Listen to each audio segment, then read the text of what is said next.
Salam alaikum az-Zulflaoun, bonsoir. Le plus grave aujourd'hui n'est peut-être pas seulement l'écart abyssal entre les promesses présidentielles et la réalité vécue.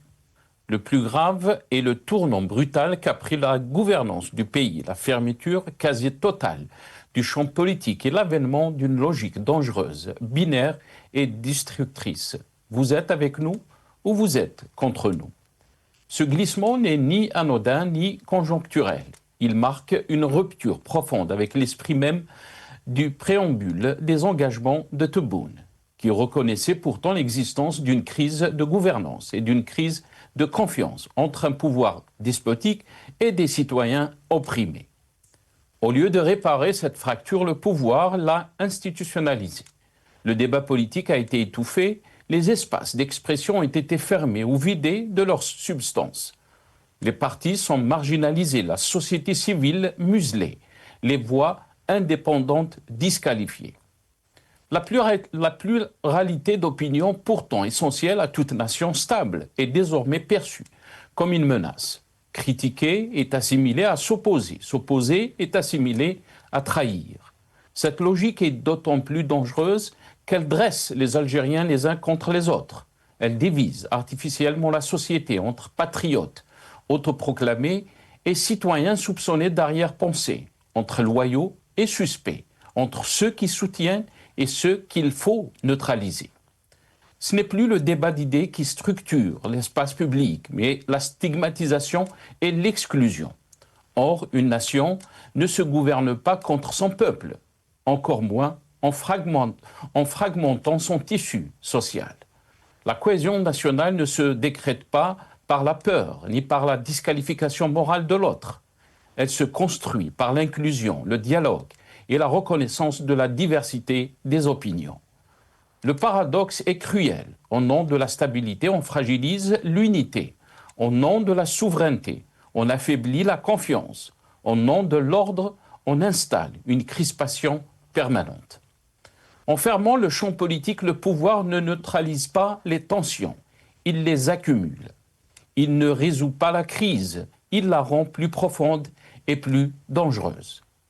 L'Algérie a traversé des épreuves suffisamment douloureuses pour savoir où mène la division, l'exclusion et la confiscation de la parole citoyenne. Continuer sur cette voie, c'est exposer gravement la cohésion du pays et compromettre l'avenir des générations à venir. Un pouvoir sûr de sa légitimité ne craint pas le pluralisme. Un État fort n'a pas besoin de réduire ses citoyens en silence. Et une nation unie ne peut se construire sur une logique de confrontation permanente entre ses propres enfants. Nous en débattrons avec nos invités juste après cette petite intro.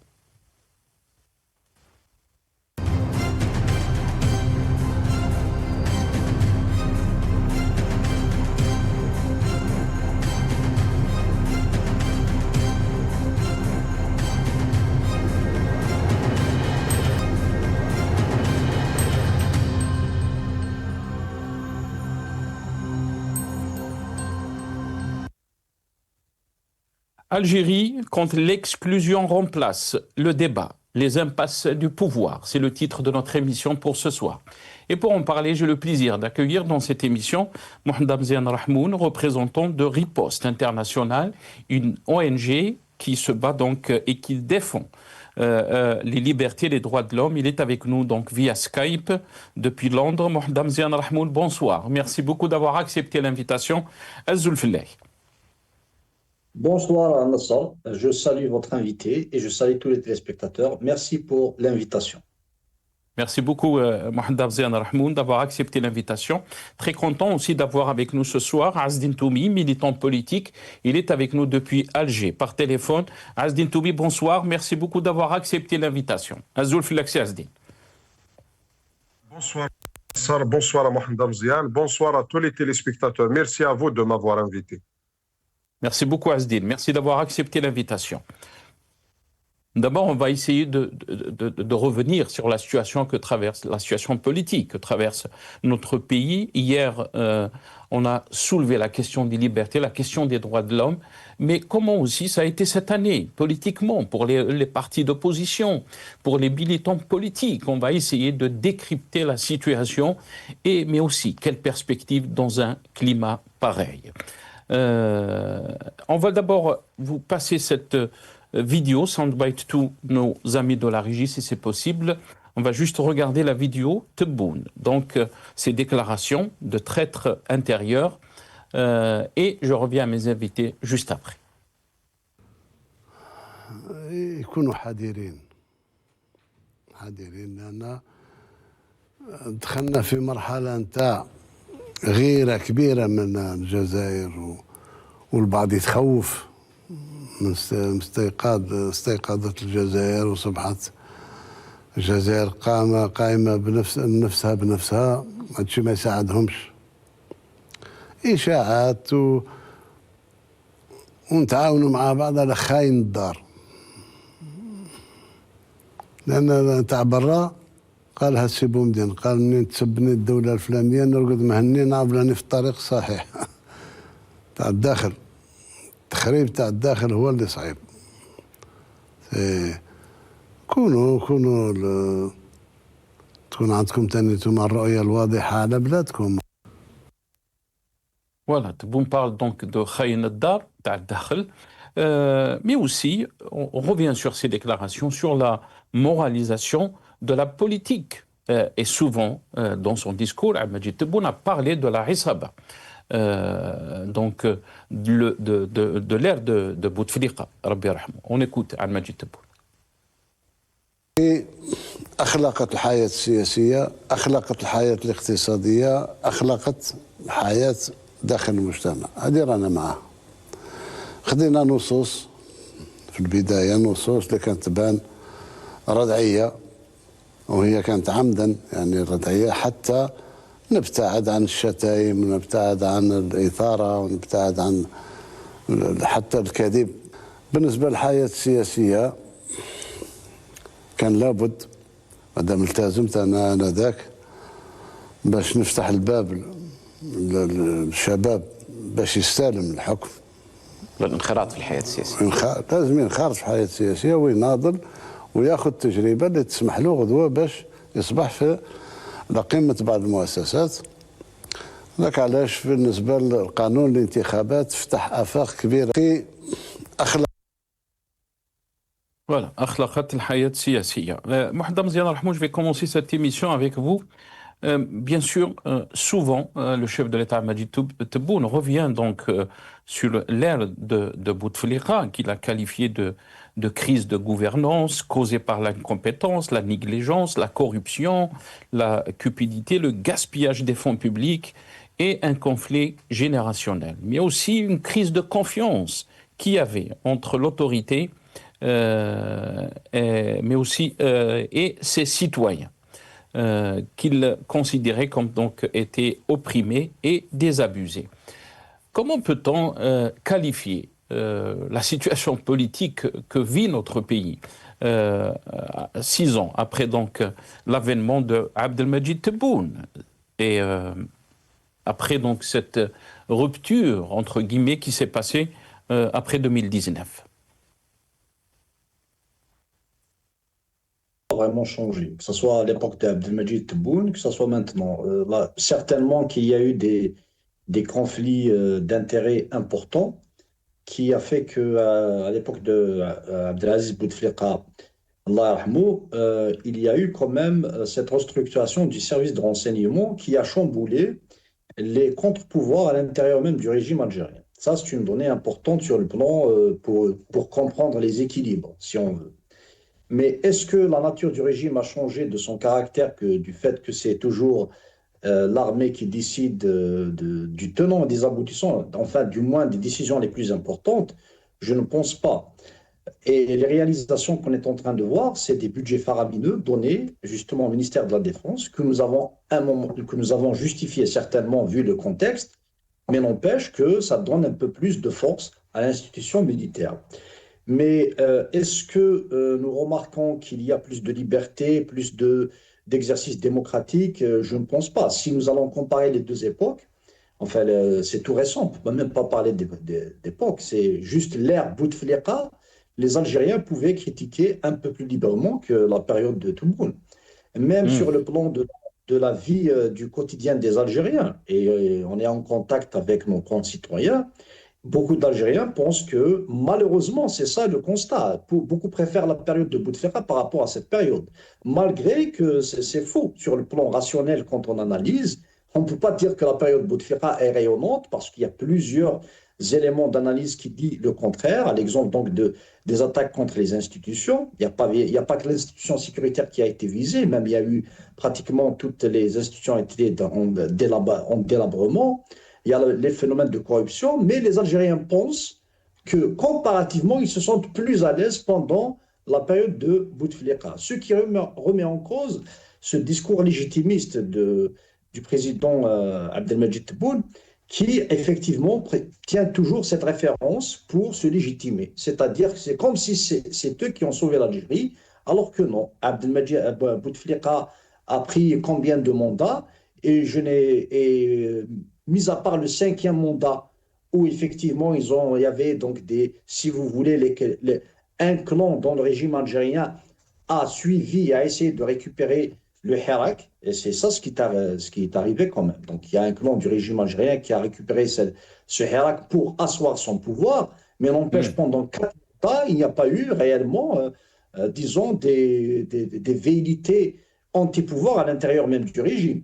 Donc ils ne peuvent se targuer d'être ceux qui ont, si vous voulez, remis en cause le clan présidentiel, donc celui de Abdelaziz Bouteflika et de son frère après, et bien sûr de tous les militaires qui tournaient autour, parce que beaucoup pensent que le renseignement disons, se cristallise autour du général Mohamed Medine à son époque, mais c'était faux. À l'intérieur même du renseignement, il y avait aussi des clans, certains suivaient le clan présidentiel, d'autres étaient alignés au général Mohamed Medine, et c'est la même chose dans toutes les institutions.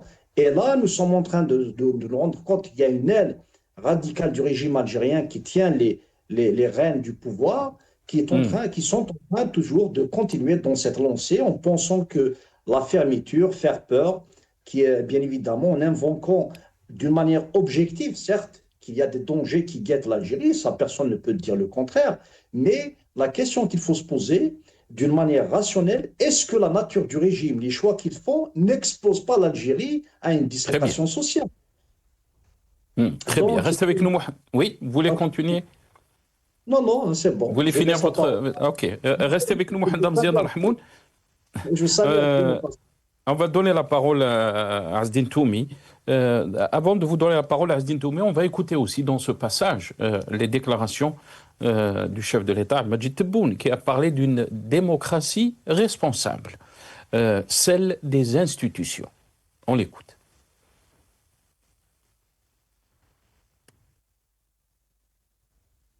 ولكن ديمقراطية مسؤولة، ما هيش ديمقراطية نتاع واجهة والداخل جمهورية موز. لا، الرأي العام ضروري نقويه باش ما يبقاش هو الفاصل بين بين المؤسسات حتى ماشي فاصل، ولكن كلمته تفوت يعطي كلمته باسم الشعب، ماشي اللي يخرج لي من الشارع يقول انا نمثل. اللي يمثل راه في المجلس الشعبي الوطني، راه في الأوبسرفاتوار نتاع المجتمع المدني، راه في المجلس الاعلى للشباب، والا راه في البلديات والولايات. خارج هذا الشيء فيه رأي عام. Voilà. Asdin Toumi, comment peut-on qualifier donc la situation politique de notre pays? On parle de moralisation de la politique. On a entendu donc les déclarations de Al-Majid Tebboune. On parle de démocratie responsable, alors que beaucoup d'observateurs ont soulevé la question donc d'une fermeture du champ politique en Algérie qui est inédit, si on peut le qualifier ainsi, mais aussi cette logique dangereuse binaire. Vous êtes avec nous, vous êtes contre nous. On a entendu même Majid Tebboune parler de Khaïn Ad-Dar. Azdin Toumi. Il faut savoir que ce discours de concept de démocratie, de ces slogans, ça a été toujours utilisé par les responsables, y compris du temps de Boumediene. Mais si nous prenons comme repère le coup d'État de 92, depuis ce temps-là, en fait, le pouvoir a toujours cherché à contrôler l'opposition et il a toujours fait en sorte d'avoir sa propre opposition. Au-delà des partis politiques qui le soutiennent, ses partenaires traditionnels du FLN, au RND, aux autres partis politiques. Donc, il a fait en sorte de créer sa propre opposition. Donc, en fait, une fausse opposition, sans pour autant bâillonner ou emprisonner les opposants authentiques qui, quand même, avaient certains espaces, même s'ils n'étaient pas énormes, ils avaient certains espaces où ils pouvaient s'exprimer. Donc il y avait une presse quand même qui était ouverte aux opposants, certaines télévisions, etc. Mais à partir de 2019 à ce jour, en fait, le régime actuel il refuse catégoriquement l'existence de l'opposition. En fait, aujourd'hui, si on regarde la scène politique, on est face à un schéma où il y a des partis politiques qui sont soit par l'attrait de la mangeoire, des intérêts, on peut appeler ça comme on veut, des privilèges. Donc, ils se sont eux-mêmes inscrits dans ce processus qui a été créé par le pouvoir, donc à travers des élections, à travers l'intégration de ce qu'ils appellent le Marsad al-Watani, le Mujtama al-Madani, le Majlis al-A'la al-Shabab, etc. Et puis dans les députations, etc. Et il y a d'autres partis politiques sous des pressions d'un chantage politique.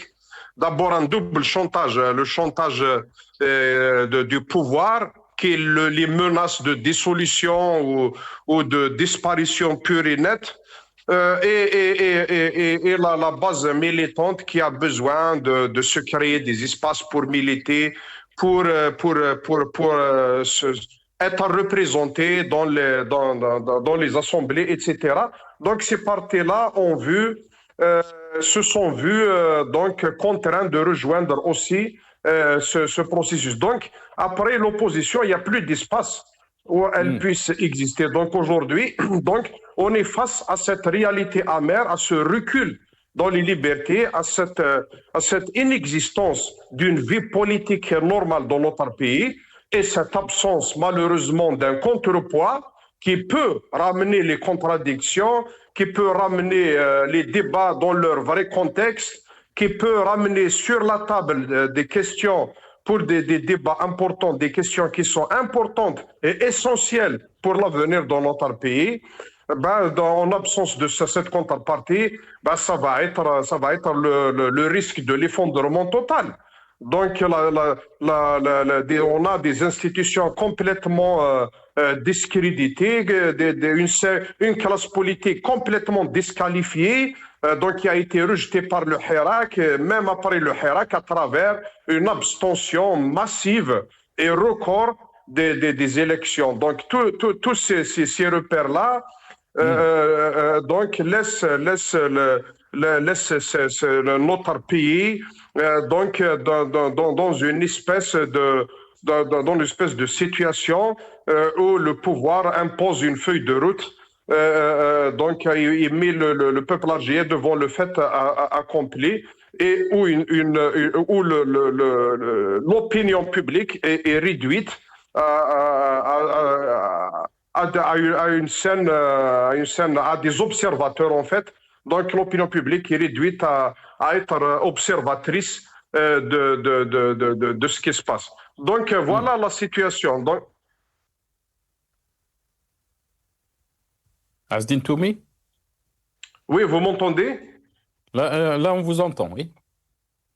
Donc malheureusement, donc il y a un recul très important. Aujourd'hui, on a une presse complètement muselée. On a des partis politiques dociles, une scène politique qui a ramassé d'opportunistes, de charlatans, de clowns politiques. Donc on a vu des chefs de parti donc se laisser aller dans des discours qui sont de notre époque. Et puis de l'autre côté, on a un régime, on a des responsables qui sont en train d'imposer un mensonge, tout simplement en empêchant la vérité de jaillir, en empêchant la vérité d'émerger dans la société, donc à coup de répression féroce, en instrumentalisant la justice et avec une panoplie de lois. Donc en fait, donc le mensonge, il devient de fait une réalité imposée aux Algériens. Et la société dans tout ça, le peuple algérien, il est en train de vivre un quotidien difficile, compliqué, entre le phénomène de Haraga et le pouvoir d'achat qui s'est dégradé, les libertés qui sont les restreintes, etc.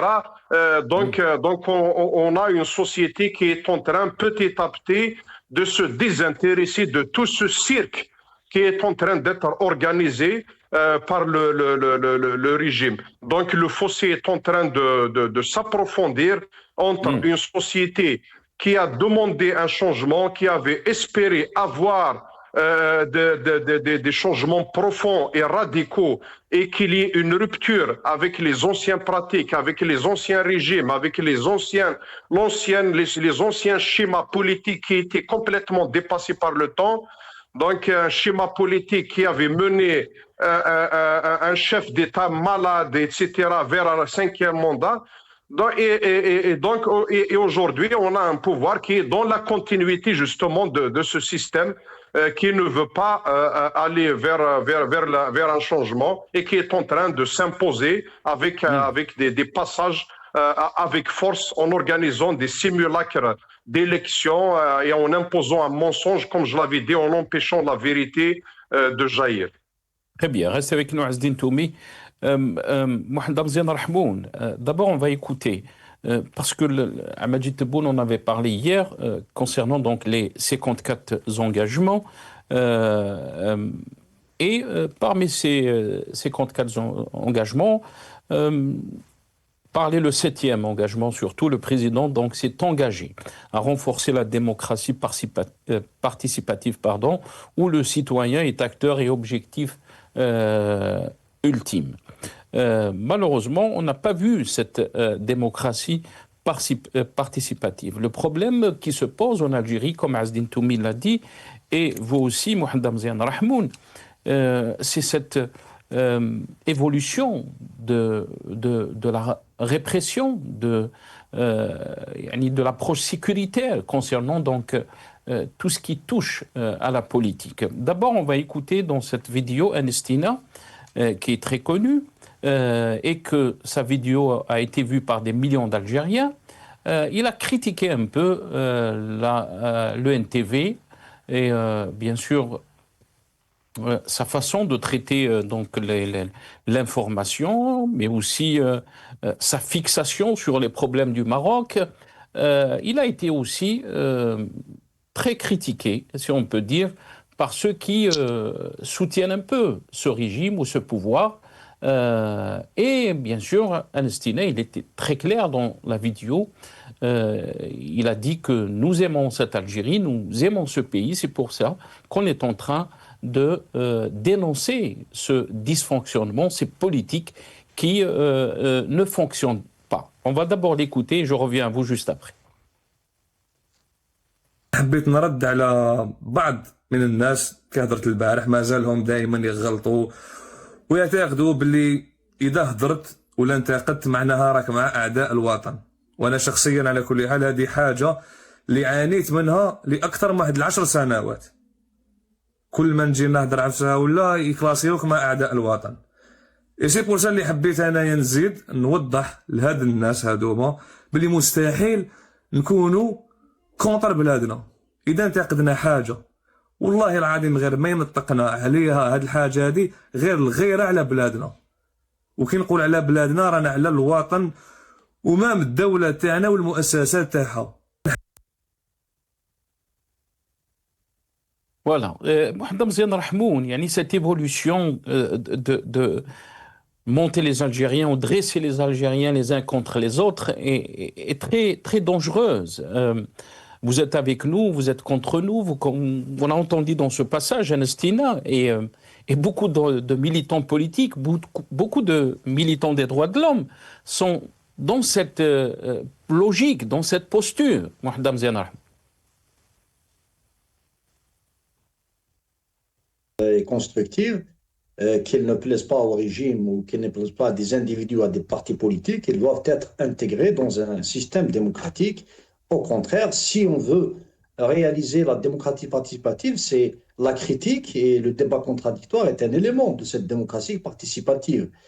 Donc, c'est le contraire, justement, de la 7e promesse, si vous voulez dire, que vous avez juste un instant énoncé. Donc, ça va à l'encontre de cette 7e, si vous voulez, promesse. Engagement. Et puis, oui, et puis aussi, on aurait aimé juste une petite critique que quand les gens parlent, ils laissent Dieu, tout simplement. Ça ne sert à rien de jurer au nom de Dieu, au nom d'Allah, à chaque fois que les personnes parlent pour dire qu'ils disent la vérité ou qu'ils sont sincères. En politique, on avance des arguments objectifs, on essaie de raisonner, d'éveiller les consciences, d'appeler la rationalité et d'éviter justement d'utiliser leurs sentiments.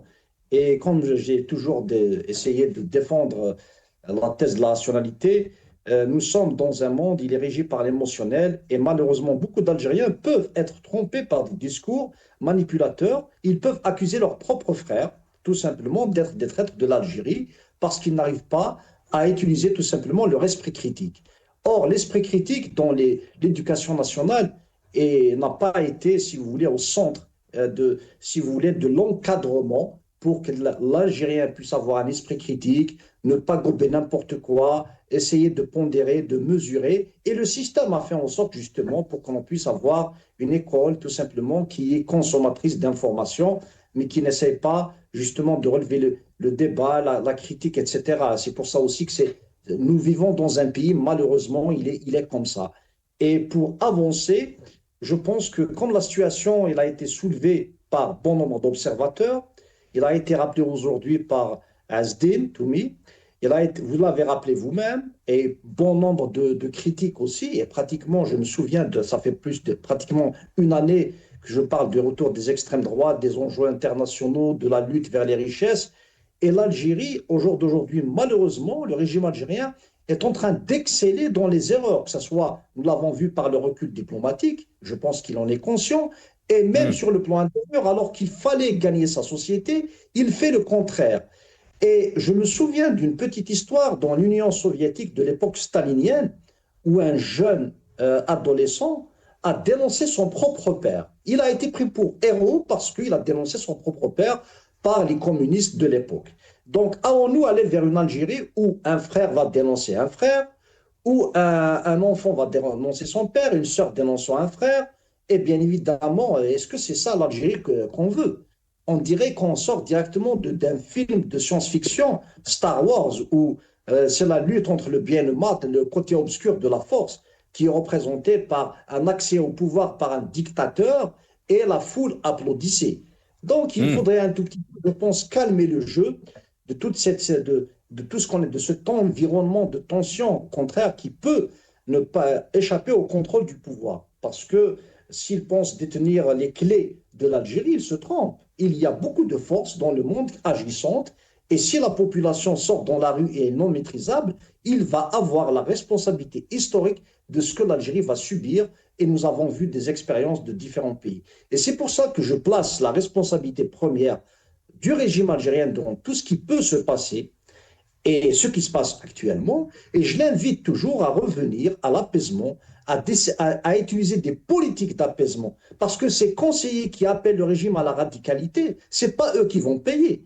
Ceux qui conseillent, ce n'est pas, peut-être qu'ils ont déjà un logis quelque part en Europe aux États-Unis ou quelque part. Donc, ils ont une voie de secours. Ils doivent se poser la question, est-ce que ceux qui les conseillent réellement travaillent pour l'intérêt de l'Algérie ou, à travers leurs conseils, desservent l'Algérie négativement? Et c'est pour ça que je pense que, à mon humble avis, cette option monolithique, cette vision monolithique de la société, cette vision autoritaire de ce qu'est l'exercice de la gouvernance ne peut être la solution en Algérie. Au contraire, il faut libérer les espaces d'expression et favoriser le débat démocratique. Et ils connaissent, du point de vue juridique, quels sont les garde-fous démocratiques. Ils ne peuvent pas avoir peur d'une société quand on pose les garde-fous démocratiques et penser à une transition. Comme ça, ils vont être, dans le cours de l'histoire, ils vont apporter le plus qui manquait à l'Algérie depuis 1962.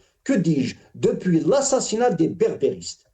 Voilà, pour ne pas un Très bien. petit peu partir gauche à la droite. Très bien. Reste avec nous, Mohamed Amzian Rahmoun. On va écouter dans ce passage les déclarations aussi qui ont été faites par Al-Majid Tebboune concernant donc comme quoi le peuple est satisfait de la politique du pouvoir et de l'orientation donc du pays. On va l'écouter dans ce passage et on va revenir aussi sur les déclarations de Tebboune qui est adressé aujourd'hui, donc mardi, un discours à la nation devant les deux chambres du Parlement. أعتقد أننا في الطريق السليم. يقول لك إرادة الشعب من إرادة الله وإرادة الله لا تقهر. يعني الشعب أصبح يميز بين الديماغوجية والواقع، بين الكذب والصح. والشيء اللي شفتوه وشافوه الإخوان والأخوات الصحفيين والمواطنين باقي المواطنين الآخرين في الولايات اللي زرناها، الشعب راضي. الشعب صعب باش تنال الرضا نتاعو، صعب جدا، لأن مرت عليه تجارب تاع سلبيات ونتاع كذا ونتاع كذا. اليوم بدا يأمن بالمستقبل نتاعو من خلال التنمية الشاملة نتاع الوطن إن شاء الله. Voilà, Azdine Toum, yani très clair dans ses déclarations. Al-Majid Tebboune qui dit que le peuple donc est satisfait, Sha'b Radi. Et aujourd'hui, donc, il a fait un discours devant les deux chambres du Parlement.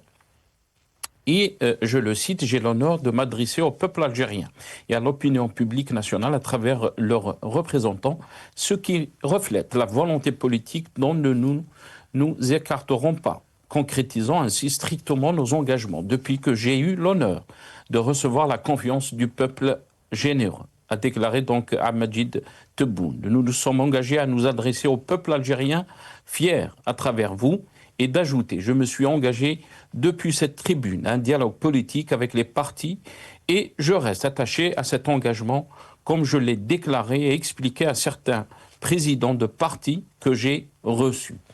Votre réaction, Azdine Toum, yani, entre ces déclarations qui montrent donc une réalité différente et entre une réalité que vivent les Algériens, que vivent les militants politiques, les partis d'opposition.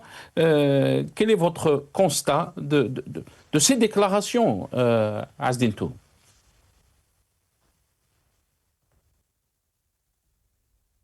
Il sous-estime complètement le peuple algérien. Et pour le pouvoir aujourd'hui, avoir des institutions de façade, qui sont des institutions vides de sens, illégitimes sur le plan populaire, comme les assemblées, comme toutes les autres institutions. Il se contente de ça, il se passe de cette recherche de légitimité populaire, parce que pour lui, le peuple donc ne peut pas se révolter avec toute la répression qu'il y a, avec tout ce climat de peur. Et puis, il y a encore des cartes à jouer, hein, comme la loi sur la mobilisation. C'est une autre étape. Si demain, donc, le peuple commence à avoir une réaction un petit peu hostile, donc, sous quelque forme que ce soit, donc, le pouvoir pourrait abattre cette carte et passer directement d'un climat de peur à un climat de guerre pour instaurer carrément donc des lois militaires sur les populations. Donc aujourd'hui, on est en train de répéter les mêmes erreurs. En fait, ils n'ont rien appris du Hirak, ils n'ont rien appris du système de Bouteflika, qui, on se souvient très bien, en 2019, le pouvoir de l'époque avait mobilisé donc des partis politiques qui en fait n'avaient aucun ancrage dans la société. Et on a eu des discours de la part des responsables qui disaient qu'on a le contrôle de la rue, qu'on a le contrôle du peuple, que la jeunesse était heureuse, qu'il y avait l'argent de l'ONCEJ, qu'il y avait des prêts partout, donc etc. Donc après, il y avait des institutions, donc il y avait des assemblées, etc. Ben, qu'est-ce qui s'est passé en 2019? Le peuple algérien, il y avait plus de 20 millions d'Algériens qui sont sortis dans la rue, qui, en un seul geste, en un seul vendredi, ont mis à nu toute cette mascarade, toute cette pièce de théâtre qui a été mise en scène par ce régime de Bouteflika. En fait, ni ces partis, ni ces institutions, ni ce pouvoir n'avaient le contrôle sur la société. Donc aujourd'hui, on est en train presque de revoir le même schéma. Donc, ce déni de l'échec de la crise, de cette posture de la part de régime de dire malgré ce que vit le citoyen, donc que tout va bien. Donc ça c'est une contradiction très importante. Après la répression, elle va continuer. Moi, je ne suis pas naïf. Moi, je sais que ce régime, il porte dans ses gènes la violence, le régionalisme, l'exclusion, il la porte dans ses gènes depuis sa création. Et on n'a jamais eu un dialogue, un vrai dialogue, on n'a jamais eu de vraies élections, on n'a jamais eu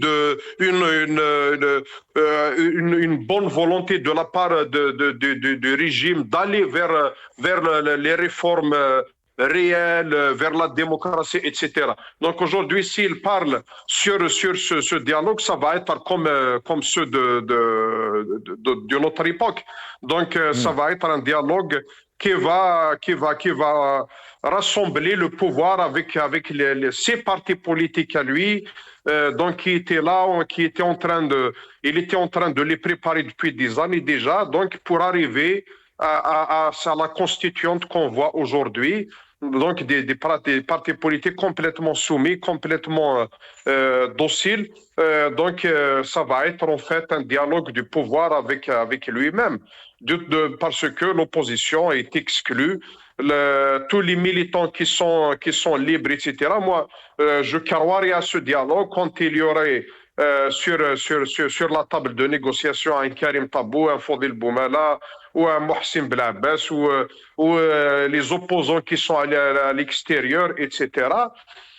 Donc voilà, mais comment voulez-vous donc participer à un dialogue d'un pouvoir qui interdit tout au peuple algérien et qui se donne le droit sur tout concernant le peuple algérien jusqu'à aller à se disposer de sa liberté, on l'emprisonne quand on veut, on le libère quand on veut, selon l'humeur de chef de l'État, selon la carte politique à jouer, selon le contexte politique, selon les circonstances, et puis jusqu'à aller à se disposer de sa nationalité, d'avoir le droit de le déchoir de sa nationalité quand il veut, et jusqu'à se disposer de ses richesses. On a vu comment la loi sur les mines a été votée, comment les richesses du pays ont été bradées, pour rien que pour avoir la légitimité de ces capitales étrangères, de ces régimes occidentaux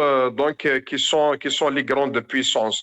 Donc voilà, donc comment voulez-vous aller donc c'est un pouvoir avec des attitudes donc complètement donc un régime autoritaire aujourd'hui qui est en train de s'imposer. Donc le jour où ce pouvoir donc aurait une réelle volonté d'aller vers le changement, donc il n'a qu'à libérer les détenus d'opinion, il n'a qu'à ouvrir le champ politique, le champ médiatique, que la presse soit libérée, que la justice soit libérée encore, et puis libérer les idées, laisser les gens s'exprimer sur les réseaux sociaux, dans la presse, etc. Donc c'est à ce moment-là qu'on peut dire que voilà, le pouvoir, il veut aller vers le changement. Mais ce poids de mesure, donc d'un côté, vous mettez hier aujourd'hui encore, ils ont mis un jeune militant donc sous contrôle judiciaire, après l'avoir arrêté il y a 2 jours, etc. Il y a une semaine, un autre militant de PST qui a été mis sous mandat de dépôt. Il y a même pas un mois, Bouakba était en prison.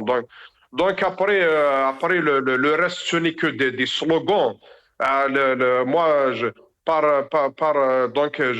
expérience, peu de gens aujourd'hui accordent de l'intérêt ou du crédit au discours officiel, notamment même celui du chef de l'État. Donc, on a vu dans ces discours des chiffres, des contradictions, des informations non vérifiées, de l'approximation, etc. Donc, après, on continue. Donc, c'est pour ça que je dis que vouloir imposer le mensonge aujourd'hui, c'est aller vers l'effondrement, tout simplement, de toutes les institutions du pays. Très bien, reste avec nous Azdine Toumi. Mohamed Damzen Rahmoun, depuis 2019, on entend donc ce mot de dialogue, l'engagement d'Abedjid Tebboune à mettre en œuvre tout ce qui sera donc convenu par les partis politiques d'opposition. Mais jusqu'à maintenant, il n'y a eu aucun dialogue, comme le dit Azdine Toumi. Et malheureusement, beaucoup d'observateurs ont fait le constat d'un monologue, pas d'un dialogue. Comment peut-on analyser donc cette évolution de la situation? D'un côté, on parle de dialogue, on parle d'ouverture politique, alors qu'on est en train de constater que de plus en plus donc, il y a de répression, de plus en plus donc, le champ politique est fermé, le champ médiatique. Azdine Toumi a rappelé le cas de Saad Bouakba dernièrement, la fermeture donc, de cette chaîne YouTube.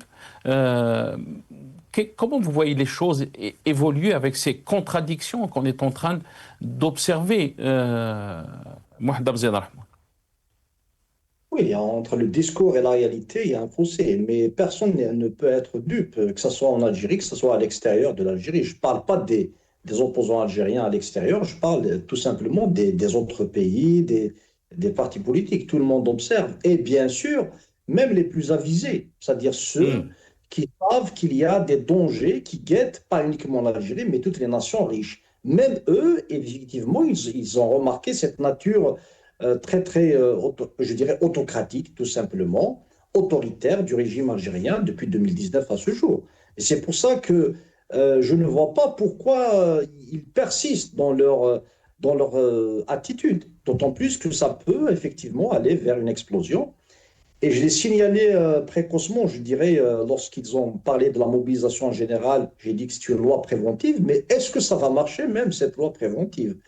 Ils ont beau essayer d'investir de l'argent dans l'appareil sécuritaire, mais puisqu'ils savent que la volonté d'un peuple, quand il est animé, effectivement, il est très difficile de l'arrêter et vu les enjeux, donc on peut courir vers une ruine.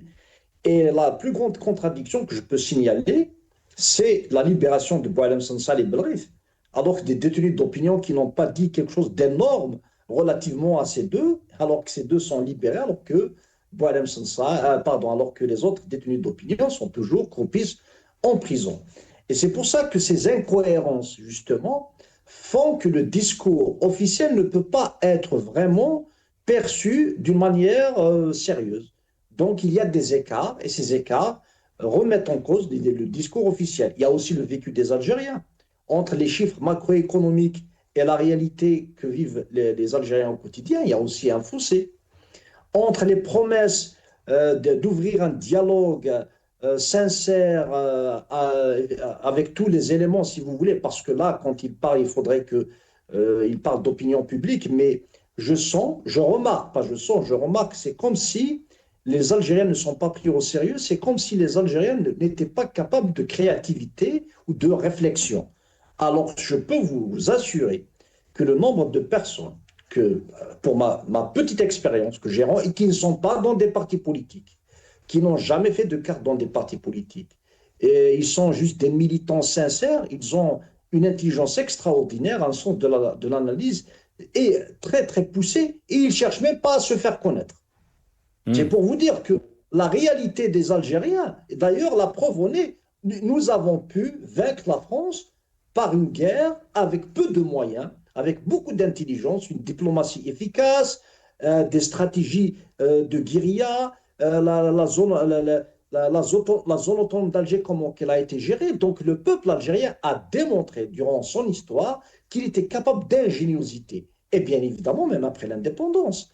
Combien de militants, combien de cadres, de partis politiques, d'idées extraordinaires avancées par plusieurs personnalités. Récemment, on a fait une émission sur Sinead Ahmed. Nous avons vu que les Algériens pouvaient être très ingénieux, créatifs, et pas que ça. Donc, ne pas faire confiance à son peuple, voici l'erreur du régime algérien. C'est parce qu'ils veulent garder le pouvoir. Donc, il y a une caste dirigeante qui veut garder le pouvoir, et ils se donnent effectivement des conseillers qui pensent qu'ils ont une certaine rationalité à un certain niveau, donc toujours, ils pensent comprendre le monde, alors que nous avons vu combien le recul de la diplomatie démontre qu'ils n'ont pas compris le monde. Ils pensent maîtriser la société, alors que je pense qu'ils se trompent aussi, d'autant plus que ceux qui comprennent les sociétés savent surtout que l'Algérie, les Algériens, ce n'est pas un peuple qui pourrait résister assez longtemps à l'indignité. Et c'est pour ça que le 5e mandat, nous avons vu ce que ça... Pour le 5e mandat, ça a été bien orienté, mais maintenant, est-ce que ça pourrait vraiment être bien orienté? Là est la question. Très bien, restez avec nous, Mohamed Damzien Rahmoun. Azdine Toumi, très rapidement, donc je vous laisse le mot de la fin. Vous avez soulevé donc le soulèvement de 2019. Face à la continuité de ces politiques, de cette fermeture du champ politique, fermeture du champ médiatique, quelles sont les conséquences pour notre pays? Très rapidement, Azdine Toumi.